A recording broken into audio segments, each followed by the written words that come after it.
દર બીજા વ્યક્તિથી આપણે સાંભળીએ છીએ કે યાર આને બહુ ઈગો છે. તમે પણ સાંભળ્યું જ હશે. આ ઈગો એટલે શું અને આ ઈગો કરે શું તમને ખબર? આમ તો ખબર જ હશે કારણ કે બધા પર વીતી જ ચૂકી હશે. ઈગો એ બીજું કંઈ નહીં પણ આપણી એક લેયર છે કે હવે મારી આ મર્યાદાથી કોઈ આગળ ગયું, બોલ્યું કે કર્યું એટલે બસ હવે નહીં, એ વ્યક્તિ નહીં, એ સંબંધ નહીં, કંઈ જ નહીં, એ કંઈ પણ હોઈ શકે. તો આનું સોલ્યુશન શું? એક્સેપ્ટન્સ, સ્વીકાર. આપણે જલ્દી વસ્તુને, વ્યક્તિને, સંબંધને કે પરિસ્થિતિને સ્વીકારી શકતા નથી. એ જ આપણો સૌથી મોટો પ્રોબ્લેમ.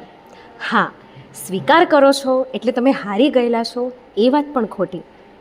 કારણ કે દરેકને એટલી સેન્સ તો આપણામાં હોય જ છે કે હવે આ પોઈન્ટ પર મારે વસ્તુ, વ્યક્તિ, સંબંધ કે જે પણ પરિસ્થિતિ છે એને સ્વીકારીને આગળ વધી જવું જોઈએ. પણ આપણે ત્યાં બી ઈગો લઈ આવીએ.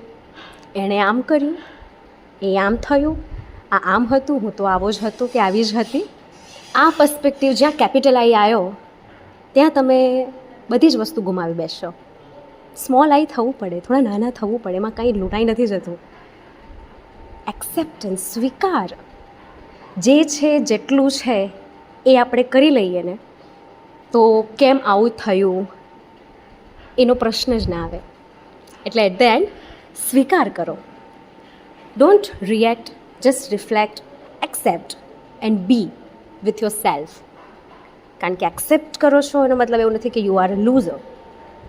I say that you are a winner, that you accept the situation, you accept the person, you accept the board, you accept whatever the situation is in your life.